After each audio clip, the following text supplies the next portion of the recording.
Hello, this is Story Isle. The video you are about to see is about a phenomenon that affected a whole town.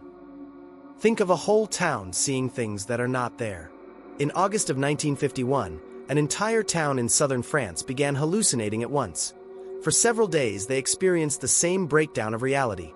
No one knew why it was happening, and no one could explain. Although there are no graphic details in this video, but the events it describes may be unsettling for some. So, viewer discretion is advised. By the way, if you want more stories like this one, consider subscribing.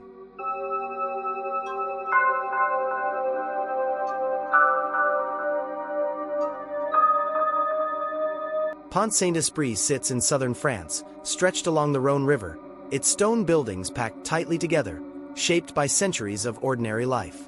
In 1951, it was neither wealthy nor desperate. It was stable. The population was just under 5,000. Most families had lived there for generations. Life followed predictable rhythms: work, church, meals, sleep.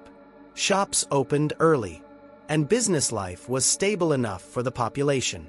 France itself was still recovering from the Second World War, but by that summer, rationing had largely ended. Food shortages were easing. Normality was returning. Pont-Saint-Esprit had no history of epidemics, no industrial plants, no military installations, no chemical facilities. There was nothing about the town that suggested it was vulnerable to a large-scale emergency. Medical care was modest but adequate. A small hospital served the town, supported by local doctors and nurses accustomed to treating injuries, infections, and chronic illness, not crises. August 1951 arrived warm and uneventful. On August 15th, Assumption Day, the town observed a public holiday. Families gathered. Streets were busy. Nothing unusual was reported. That normality would not survive the night. The first cases did not alarm anyone. A handful of residents reported stomach pain, nausea, vomiting, severe diarrhea. These symptoms were uncomfortable but familiar, and doctors treated them as routine gastrointestinal illness. But within hours, the complaints began to change. Patients returned describing intense headaches and strange physical sensations, burning feelings in the limbs, tightening muscles, uncontrollable shaking. Some said their hands no longer felt connected to their bodies. Then the psychological symptoms appeared. People became agitated, frightened, disoriented. Some reported seeing colors that did not exist. Others claimed objects were moving or breathing. A few said they felt as if their bodies were dissolving or being crushed. At first, these reports were treated cautiously. Hallucinations can accompany fever or extreme distress. But something about these cases stood out. The patients were lucid. They were aware that what they were seeing did not align with reality, and yet they could not escape it. By the next day, the number of cases multiplied. Entire households arrived at the hospital experiencing similar symptoms. Children, adults, and elderly residents were affected. People who had not interacted with one another were describing the same sensations. Doctors began to realize this was not a coincidence. By the end of the second day, Pont-Saint-Esprit was facing something it had never encountered before: a town-wide medical event with no clear boundaries and no clear cause. Pont-Saint-Esprit was not equipped to handle mass illness. The hospital filled rapidly. Beds were placed in hallways. Staff worked continuously, attempting to calm patients who were increasingly distressed. Some became physically agitated, attempting to flee from things they believed were attacking them. Others curled into themselves, overwhelmed by fear. Transporting patients out of town proved difficult. Roads were narrow. Ambulances were limited. Nearby facilities were unprepared to receive large numbers of patients experiencing severe psychological symptoms. More critically, no one knew what they were dealing with. Without understanding the nature of the event, there was no clear response. Was it infectious, environmental, psychological, neurological? Each possibility required a different solution, and choosing wrong could make things worse. Public spaces remained open. Families stayed together. Normal routines continued, not out of ignorance, but because there was no instruction to do otherwise. There was nothing to flee from. There was no warning. The town was trapped inside an unfolding event it could neither define nor escape. Medical staff shifted into crisis mode. Patients were sedated when agitation became dangerous. Some were physically restrained to prevent injury. Doctors attempted to stabilize heart rates, reduce tremors, and manage extreme anxiety. None of these measures addressed the underlying problem. New patients continued to arrive. Authorities were notified. Regional medical teams were contacted. Samples were taken. Reports were written. Still, no clear pattern emerged. The symptoms varied wildly in intensity.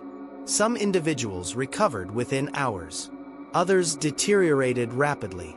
A small number suffered violent episodes that resulted in serious injury. Families were separated. Children were moved to different facilities. Elderly residents were placed under observation. Despite all efforts, the situation did not improve. Every solution felt reactive, never preventative. Doctors were no longer treating a condition. They were holding the line, trying to prevent the situation from spiraling completely out of control. As the days passed, the event intensified. Patients began attempting to escape their hallucinations physically.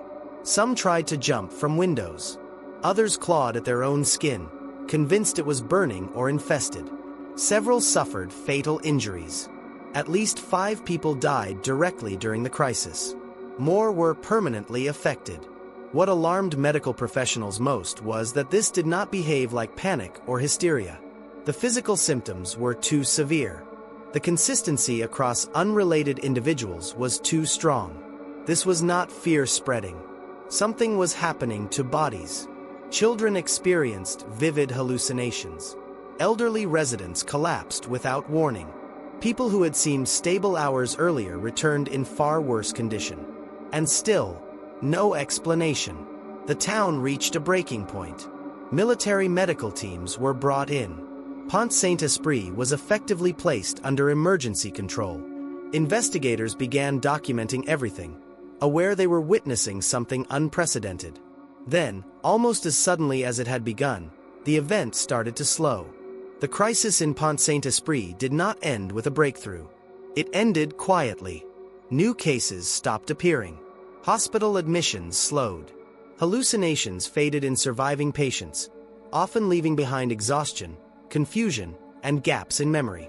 Within days, the emergency phase was over.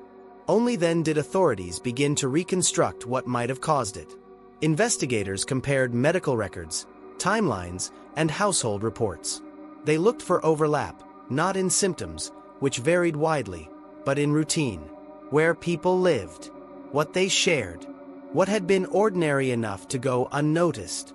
One common factor began to appear repeatedly: bread. Not every affected person had eaten from the same source, but a large portion of the town had purchased bread from a single local bakery in the days leading up to the outbreak. Samples of flour and bread, already collected during the crisis, were re-examined more closely. Then laboratory testing identified the presence of ergot, a fungus that can grow on rye and other grains under certain conditions. Ergot had a long and documented history. When consumed, it could cause severe gastrointestinal distress, neurological symptoms, muscle spasms, vasoconstriction, and vivid hallucinations. In earlier centuries, outbreaks of ergotism were known to cause mass illness and episodes of collective delirium. The symptoms aligned, at least broadly, with what Pont-Saint-Esprit had experienced. French authorities issued their conclusion. Official cause: ergot-contaminated flour had entered the food supply. But not everyone was convinced. Several inconsistencies remained. The levels of ergot found were lower than expected for such extreme symptoms. Some affected individuals claimed they had not eaten bread from the implicated bakery. Others who did eat the bread were unaffected. More troublingly, some symptoms did not align cleanly with classical ergotism. And so, questions lingered. Why did the outbreak occur so suddenly and end so abruptly? Why did it affect some households entirely and spare others? Why did symptoms vary so wildly? And why did the investigation stop where it did? Decades later, researchers revisited the Pont-Saint-Esprit incident. In the early 2000s, declassified documents, and investigative journalism introduced a disturbing alternative hypothesis. Some researchers suggested that the outbreak may have been linked to experimental chemical exposure, possibly involving diethylamide compounds. This theory proposed that the town had been unintentionally, or intentionally, exposed to a hallucinogenic substance related to LSD.